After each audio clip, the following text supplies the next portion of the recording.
मुर्दाबाद मुर्दाबाद, महेंद्र भट्ट मुर्दाबाद मुर्दाबाद मुर्दाबाद, पुष्कर धामी मुर्दाबाद मुर्दाबाद मुर्दाबाद, पुष्कर धामी होश में आओ, होश में आओ, होश में आओ, अरे होश में तुमको आना होगा, तुमको जाना होगा, होश में तुमको आना होगा, तुमको जाना होगा। साथियों, बहुत बहुत धन्यवाद आप सभी का।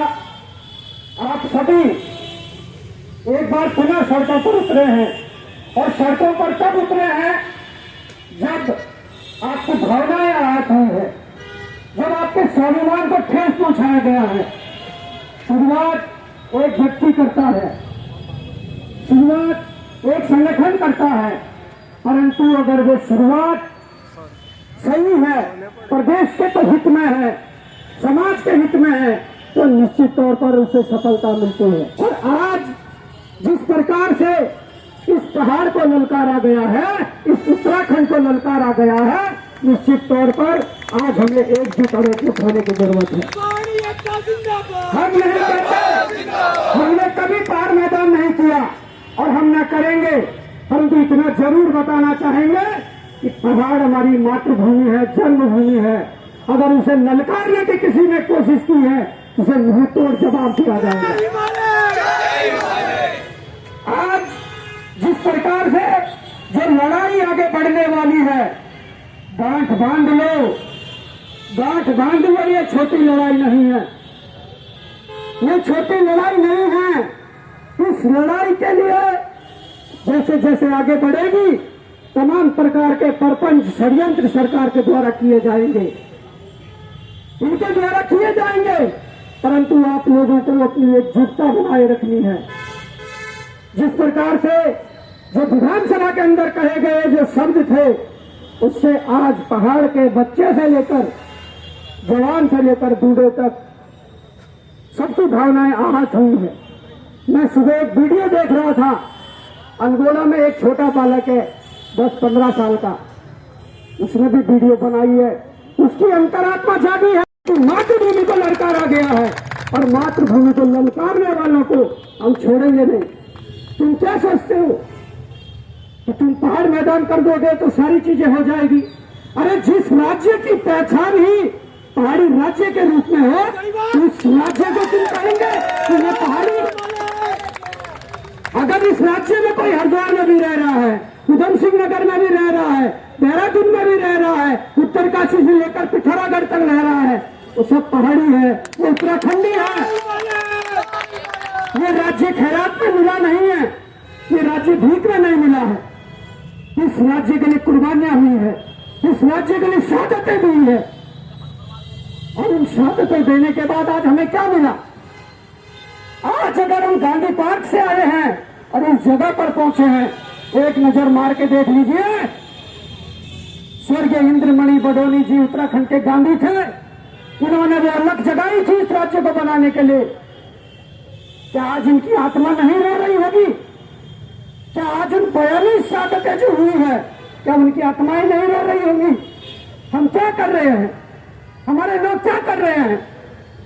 और ये लोग कहते हैं, महेंद्र भट्ट कहते हैं कि अगर कुछ ऐसा हुआ तो कानूनी कार्रवाई की जाएगी। अरे करिए कानूनी कार्रवाई, कितना दम है तुम्हारे कानून में, कितना दम है तुम्हारे कानून में?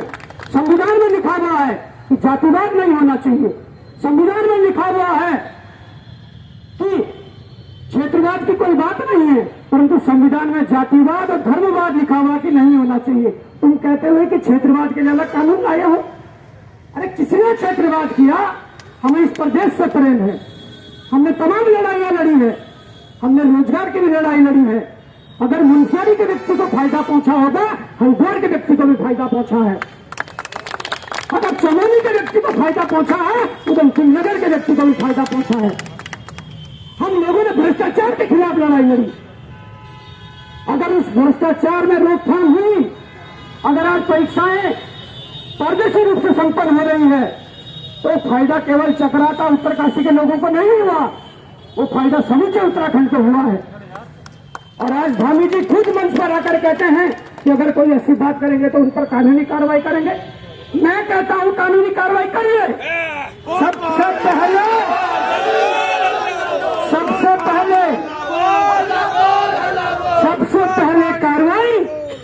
अपने सांसद नैनीताल के सांसद अजय भट्ट पर करिए। उन्होंने कहा वोट बैंक के चक्कर में कि तुम बंगालियों को जनजाति का दर्जा दे दो। अरे ये समूचा उत्तराखंड तो लड़ रहा है कि भाई यहाँ आप जनजाति कर दीजिए, उन्हें जनजाति नहीं, बंगाल से आए लोगों को जनजाति देंगे। हम अगर विरोध करेंगे तो खुलकर विरोध करेंगे और साफ सुथरा विरोध करेंगे। जिन लोगों ने इस पहाड़ को काटकर सीढ़ीदार खेत बनाए हैं, जिन लोगों ने यहाँ के गर्भ से लेकर बरसात में सारी आपदाएं झेली है, उन लोगों को जनजाति मिलती है तो उन्हें खुशी है। तुम बंगाल से शरणार्थियों को यहाँ ला रहे हो, बांग्लादेश से यहाँ ला रहे हो, उनको तुम जनजाति दिलाओगे। अगर तुम्हारे ये शब्द हैं तो निश्चित तौर पर तुम्हारे खिलाफ हम मजबूती से खड़े हैं। दूसरा मुकदमा, तुम्हारे 4 बार के पूर्व विधायक उधम सिंह नगर के जो हैं, उन्होंने कहा कि तराई क्षेत्र पर जो ये पहाड़ी लोग हैं ये भोज बने हुए हैं। क्या हम भोज बने हुए हैं? जिस राज्य की पहचान पहाड़ी राज्य के रूप में है, आज वहां के पहाड़ी लोग भोज बन गए हैं। आज कई लोगों को कड़वे लग रहा होगा, आज ये शब्द कड़वे लग रहे होंगे, परंतु हम उन्हें भी नहीं बोलेंगे, उन्हें गाली नहीं देंगे, उनके आत्मसम्मान को ठेस नहीं पहुंचाएंगे। और हमारे आत्मसम्मान पर अगर ठेस पहुंची है तो निश्चित तौर पर हम उसको बोलेंगे और बार बार बोलेंगे। हम बार बार बोलेंगे।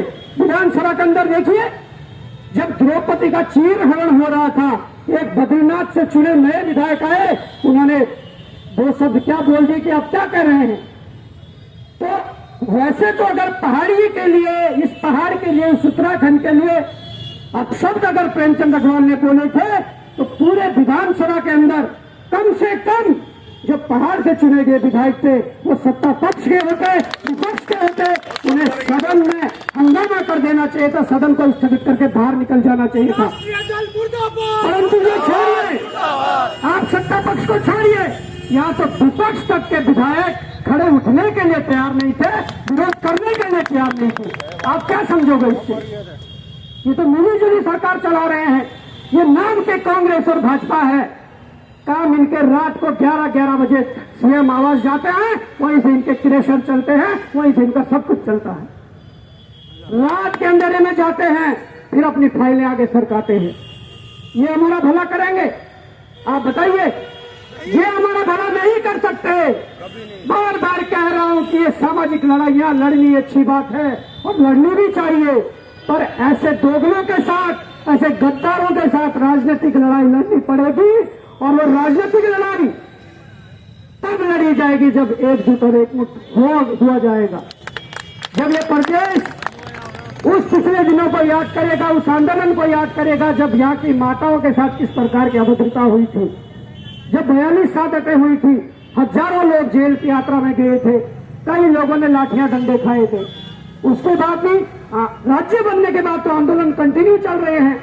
वो बात अलग है कि वो आंदोलन राज्य बनाने के लिए था, और उसके बाद से रोजगार के लिए आंदोलन चल रहा है, उसके बाद से पेपर लीक के लिए आंदोलन चल रहा है, उसके बाद से मूल निवास के लिए आंदोलन चल रहा है, भू कानून के लिए आंदोलन चल रहा है, भ्रष्टाचार के खिलाफ आंदोलन चल रहा है। आंदोलन तो थमने का नाम नहीं ले रहा है। क्या इन सामाजिक लड़ाइयों से काम हो जाएगा?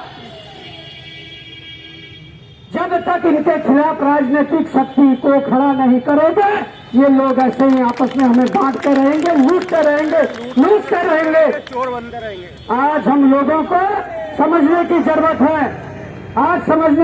है, और निश्चित तौर पर जिस प्रकार से मूल निवास को बड़े स्मार्ट तरीके से 2011 में खत्म किया गया, मैं उस बात को अगर बहुत सीधी भोली भाली शब्दों में कहूं तो मैं उस दौरान 2011 में 9th का छात्र था। 12 में हाई स्कूल हुआ, और हाई स्कूल होने के बाद मुझे बताया गया कि आपका जो पुराना ये मूल निवास प्रमाण पत्र है, अब ये नहीं चलेंगे, उसमें लिखा हुआ टाइपिंग वाले चलेंगे। ये नहीं बोला गया कि वो मूल निवास से स्थायी हो गया, वो बोला गया कि वो बड़े बनने हैं, थोड़ा और बड़ा बनना है, और टाइपिंग वाले चाहिए, ये लिखित जो हाथ से लिखा हुआ ये नहीं चलेंगे। हाई स्कूल वाला बच्चा कितना सोच पाता है? हम खुद हाई स्कूल में थे 2012 में, हमने भी तहसीलों से बनवा लिया और हमने वो पता नहीं पाया कि भाई मूल निवास से स्थायी हो गया, क्या हो गया। ये आज हर एक व्यक्ति की प्रदेश भर में ये अगर याद करोगे उस क्षण को तो ये याद निकल कर आएगा। और उन्होंने वो कर दिया। उसका नतीजा क्या हुआ? ऋषिकेश में बिहार से लाकर तुम मेयर बना देते हो और इस बात को गांठ बांध लो। हमारे मंत्री सुबोध उनियाल जी कहते हैं कि मैं भी बिहार से आया हूँ और भी बिहार से आए हैं। अच्छी बात है, अच्छी बात है। हम इस जहर को नहीं खोलना चाहते। कौन व्यक्ति कहाँ जाता है, खाने कमाने कहाँ जाता है, पर कम से कम जहाँ जिसका जो अधिकार है वो तो मिलना चाहिए। अगर ऋषिकेश में आज बिहार से लाकर फर्जी उसका स्थायी निवास बनाकर मेयर बनाया गया है, तो अगर तुम आज भी संगठित नहीं हुए, हम आज संगठित नहीं हुए, तो कल विधायक कोई बनेगा, परसों मुख्यमंत्री बनेगा और हम लोगों की अस्मिता दांव पर जो लगी हुई है वो अस्मिता पूरी तरह से मिट जाएगी। इस बात को याद रखना, इस बात को याद रखने की जरूरत है। और इस आज सोते हुए पूरा 1994 से लेकर आज तक जो घटनाक्रम हुए हैं, कम से कम आधे घंटे उसका मनन करना, उसे याद करना कि यार क्या हो रहा है। जिसके मन में ख्याल आ जाएगा कि हम गलत कर रहे हैं, हमारे साथ गलत हो रहा है, तो निश्चित तौर पर एक नई शक्ति आएगी और वो नई शक्ति ही इस उत्तराखंड में बदलाव ला सकती है, इस उत्तराखंड को बचा सकती है। तभी ये लड़ाई साकार हो सकती है। नहीं तो सामाजिक लड़ाइयां लड़ते रहो। 1994 से 2025 तक लड़ते आ रहे हैं, आगे 25 साल और लड़ लो। हम भी 5-10 साल और लड़ लेंगे, जब तक शरीर में ताकत रहेगी या जब तक और कुछ वो होगा तब तक हम भी लड़ लेंगे, हमारी आने वाली पीढ़ी भी लड़ लेगी। परंतु ऐसी लड़ाई लड़ने की जरूरत है जो इन्हें आंख से आंख मिलाकर, इनके आंख से आंख मिलाकर घूर सके और इनको जवाब दे सके। इनके आगे पावरफुल एक ऐसी शक्ति जो इन्हें तमाचा भी मार सके और इन्हें उखाड़ के भी फेंक सके, ऐसी शक्ति आनी चाहिए। तो समय बहुत कम है, मैं माफी चाहूंगा आप लोगों का ज्यादा समय ले लिया, परंतु समय कम है और अपने वाणी को विराम देता हूँ। जय हिंद, जय भारत, जय उत्तराखंड।